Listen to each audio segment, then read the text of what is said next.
pieces of paper. This guy, he's been on ER. He's been on the Drew Carey Show.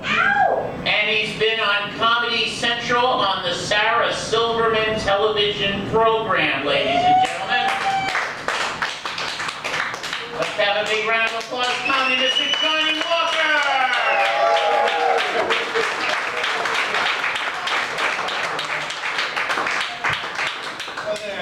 Those are some pretty great credits. Great credits. It's like every one of those shows has been canceled for quite a while. And that is why I'm here. Yes. Well, thanks for coming out. I really appreciate it. I invited some of my friends, but they're not here. I have friends down here in Orange County. They said they would come, and then they apparently went to bed or something. That's what you do at 9:30. Beautiful Elisa Viejo. Yeah. That's the thing, man. When you're in show business, all your friends always invite you to their shows and stuff, and you don't want to go. I mean, it's just the way it is. Sooner or later, they're bound to ask you to come see their play or their improv group or something. And it's like, and the worst part of it, they go, it really mean a lot to me if you came to my show. Translation: if you don't come to my show, you don't love me. And all I can really say about that is, it's about time you do. The only way they're going to find out is this passive aggressive kind of thing. I've been going to, as you can tell from those very old credits, I've been going to a lot of auditions and not getting answers. That's been fun. That's been a lot of fun. And so I asked my agent to figure out what the problem was. Why wasn't I getting any work? So he made a few calls to the casting directors. It turns out that my filet show is not enthusiastic enough. I'm going to try to schedule a workshop or something, maybe. See if I can't get a little better at that. Hey, nice to see you all. I can tell you're trouble. You've been arrested before, haven't you? Half a dozen times. Nothing major. It's all misdemeanors. Oh, okay. Well, then that's all right. You've ever been to the president's house? Not yet. As it turns out, the two things I learned this week: they don't lock the doors at the White House, and they let anybody share an elevator with them. That's pretty damn good. Start teaching horse to them in the elevator. Let's see what we're going to blow up next week. They look like a church-going crowd. Woo! Peace of Jesus. I had nothing. It's been a long time since I'm not going to be thanking Jesus for my Oscar.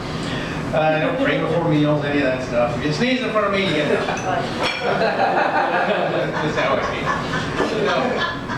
I always think it's weird when you sneeze, because it's customary to say, something like that. Just something if you can think of it. And I think, don't spray on me. That's what I think. Especially here in South Texas. Apparently, he's been watching the news all day and waiting. Preparing for the show tonight. There was a first American Ebola case. I don't know if that's an American or not, actually. He was in Africa, and he managed to get on a plane, and now they locked him up. That's how we treat folks with Ebola. Congratulations for him. I think he'll go down in history for that. First man with Ebola in America. Not as good as being the first black president, but right up there. Pretty bummed out I missed that game.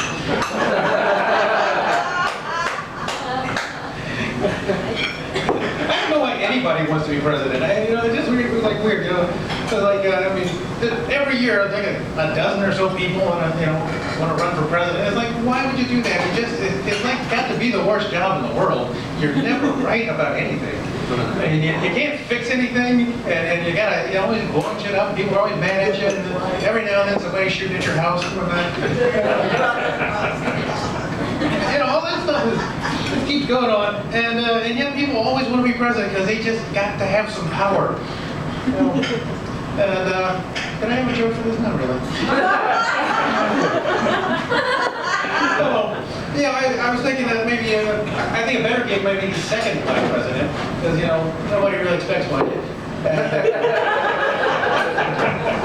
Just having a show. Personally, I think once you've been the first black president, why even run for re-election? It's like, I'm just going to collect my pension, and it's like a post office gig, This is exactly how my father died.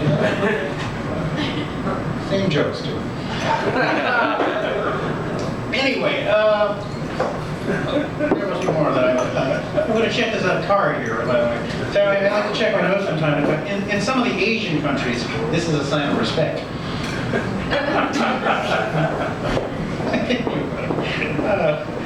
I don't have any kids. Do you have any folks with parents here tonight? Yeah. Oh, you're his. Hi.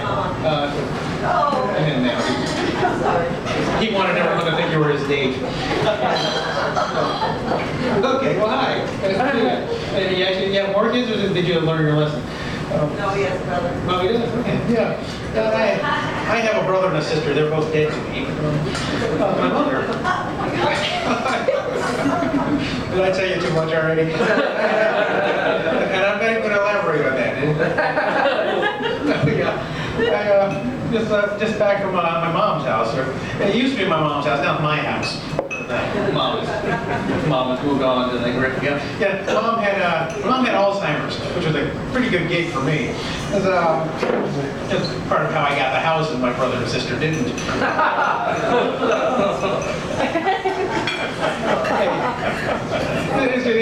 She never knew who I was, but she liked me anyway. There's that part of the Alzheimer's where mom doesn't know who I am and stuff. I still like to take her shopping and all that. And so, I used to go. She lived in Memphis, so I used to go out there a few times a year and visit her. And I started complaining to one of my friends who lived in Memphis. Beale Street. Yes. Oh yeah. I suppose we can pretty much ask you about any topic. Something I like stamps. Just something.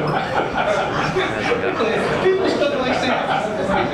Yeah, I used to collect stamps when I was a kid, so that's how old I am. I'm as old as he is, but I don't look it. Yeah, I have the same hair. Yeah, but I was complaining to my friends that my parents, my mother never did anything.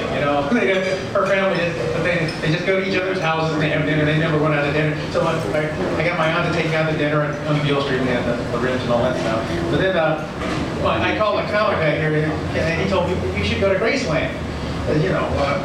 Whatever, put that away to waste $75. Take your mother with dementia to Graceland.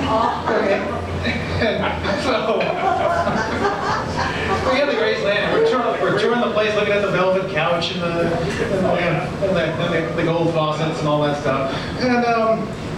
And we've been there like a half an hour walking and looking at stuff. My mother hadn't said a word. Which, sometimes that happens. You've lost your mind. And so we're looking at the old records on the wall. I said, well, Mom, what do you think? And she says, he made all this money stealing from black folks. Oh, that's sweet. I had no idea that I just spent $75 to piss her off. And she couldn't remember my name, but she knew she didn't like Elvis. That wasn't a complete waste of time. Anyhow, I do have a girlfriend I told not to come here tonight because if she saw this, she might not want to date me anymore. But yeah, my room. I'm thinking about moving out. My roommate, he's been engaged for 3 years now. He's telling about his fiance, I would take a bullet for that girl. And I was like, well, that's nice, I guess. But I think maybe it'd be better if you just dated a woman who didn't attract gunfire. That's what I chose. Baby, baby, I think it's really sexy how gangster you are, but I've been shot 4 times now. I think maybe you should take an etiquette class.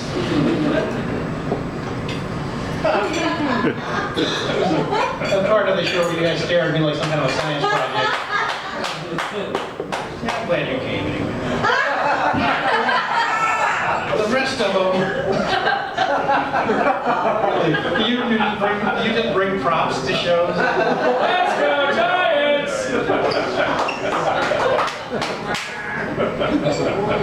The only other black man in the room was very disappointed.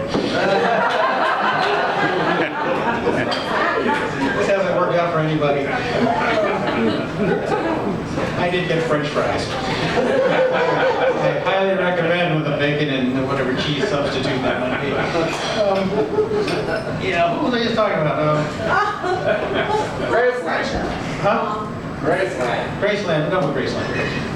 Roommate. Roommate, Girlfriend. yeah, okay, well, that'll have to do it. Well, we'll figure something out from there. No, I'm going to refer to the card. It says here. Oh yeah, one of those things I was happy to disappoint my mother. I don't have any children because children suck. Not you. You're an adult, but when you're a kid, you suck. You know that. I mean, they're always breaking shit, they're noisy, they're messy, always need a ride. I mean, and most of them cost a fortune, really. I'm sure every day some parent must look at their child and think, I'd be driving a Jaguar if you didn't exist. My friends have been having kids against my advice. And, by the way, I had my tubes tied in case anyone was wondering. And actually, I was having some cosmetic work done. I said, "While you're down there." Anyway, my friends keep like they have these babies. I don't know where they get them, but they have these babies, and then they like invite me over to meet the baby. Like I got something to talk to the baby about. And I hate going. You gotta go over and have dinner with them and all that stuff. It's like, the first thing is I'm afraid of home cooking. That's my real thing. People think that home cooking is just the best thing in the world, but it's really kind of relative. I mean, it's got this myth about it, the home cooking, like because when you're a kid, your mom makes all your favorite stuff, and they make it with love, and that's wonderful. But then you grow up and you get a job, maybe you go to some restaurants, and then you come back home and you realize mom wasn't that good. At least my mom was. And it turns out American cheese doesn't work on everything. I love mom's spaghetti until I had dinner with that Italian family.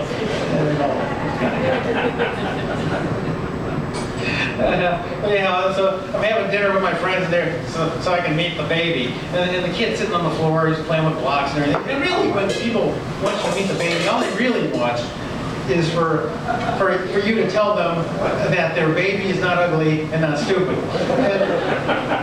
Okay, the kid wasn't ugly, didn't give him that much, but he's sitting there on the floor playing with the blocks, and it's like, look, you made a wall out of the blocks, pretty smart, huh? How the fuck should I know if your kid's smart? Call me when he frames somebody for murder. I can build a wall with blocks, and I'm not that smart. That's my teachers. Yeah, anyhow, it'd help if you stood up again. A standing ovation. Almost tall.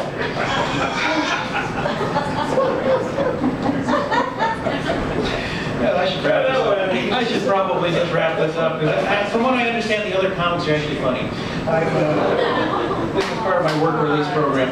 I